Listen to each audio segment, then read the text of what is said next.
Assalamualaikum warahmatullahi wabarakatuh. Perkenalkan, nama saya Anissa Aulia Rahmah. Saya dari program studi pendidikan agama Islam semester 2.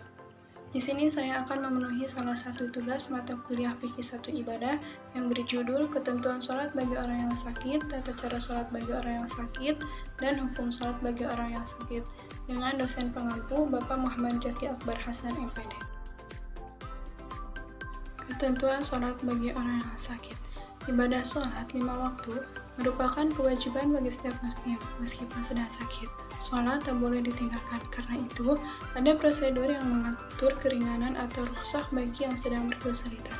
Lantas, bagaimana ketentuan sholat bagi orang yang sakit dalam Islam? Ketika dalam kondisi sakit, sholat 5 waktu dapat dikerjakan sesuai kemampuan muslim bersangkutan. Ibadah sholat 5 waktu ini tak boleh ditinggalkan dalam keadaan apapun, selama orang bersangkutan masih berakal dan tidak hilang kesadaran, misalnya karena pingsan atau koma. Karena itu, meskipun sakit parah sampai tak bisa berdiri atau duduk, sholat wajib mesti tetap dikerjakan, meskipun dalam kondisi berbaring.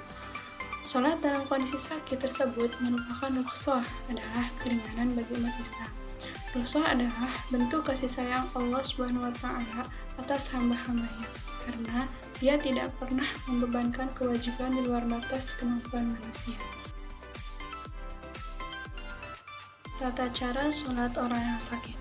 Nah, saya akan membahas tentang sholatnya orang yang sakit. Meskipun orang itu sakit, harus tetap melaksanakan sholat dan dianjurkan melaksanakan sholat. Akan tetapi, dalam hal ini, Allah memberi keringanan bagi orang yang sakit apabila tidak melaksanakan sholat secara sempurna atau dengan cara berdiri, yakni ada 3. Yang pertama, apabila orang itu tidak bisa melaksanakan sholat dengan berdiri, maka orang yang sakit itu boleh melaksanakan sholat dengan duduk. Yang kedua, apabila orang itu tidak bisa melaksanakan sholat dengan duduk, maka boleh melaksanakan sholat dengan berbaring.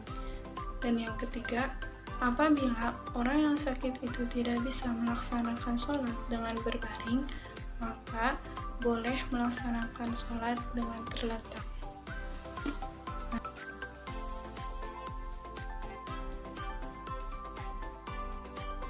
Itulah beberapa keringanan atau cara sholat bagi orang yang sakit bila tidak bisa melaksanakan sholat dengan cara berdiri. Berikut tata caranya. Cara sholat dengan duduk, yakni yang pertama, telapak kaki kiri diduduki dan telapak kaki kanan diberdirikan, seperti halnya duduk tasyahud awal atau duduk iftirosh. Yang kedua, membaca niat dan takbiratul ihram dengan mengangkat tangan setinggi bahu. Yang ketiga, membaca surat Al-Fatihah dan surat pendek lainnya yang dihafal. Yang keempat, ruku dengan tumakninah dengan membungkukkan badan sedikit disertai dengan membaca doa ruku. Yang kelima, i'tidal dengan tumakninah dengan cara kembali ke posisi semula. Begitu pula dengan tasyahud awal dan tasyahud akhir. Yang keenam, sujud dengan membungkukkan badannya lebih banyak dari ketika ruku. Yang kedua, tata cara sholat dengan berbaring. Yang pertama, hendaklah berbaring ke posisi kanan dan menghadap kiblat, kepala berada di utara dan kaki berada di selatan.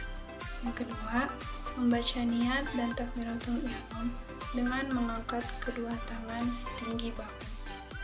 Yang ketiga, membaca surat Al-Fatihah dan surat pendek lainnya.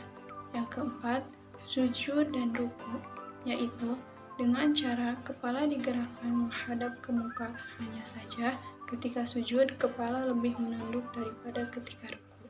Yang kelima, i'tidal dan duduk di antara dua sujud, yaitu dengan cara kembali ke posisi semula dan bacaannya sama seperti sholat yang biasanya. Dan yang terakhir, yakni begitu pula dengan tasyahud awal dan tasyahud akhir. Caranya sama seperti kembali seperti semula. Dan yang ketiga, yakni tata cara sholat dengan terlentang. Yang pertama, kaki diarahkan menghadap kiblat dan kepala diusahakan dibantah, sehingga posisi kepala berada lebih tinggi daripada posisi kaki. Kepala berada di timur dan kaki berada di barat. Yang kedua, bacaan sholatnya sama seperti halnya sholat biasanya.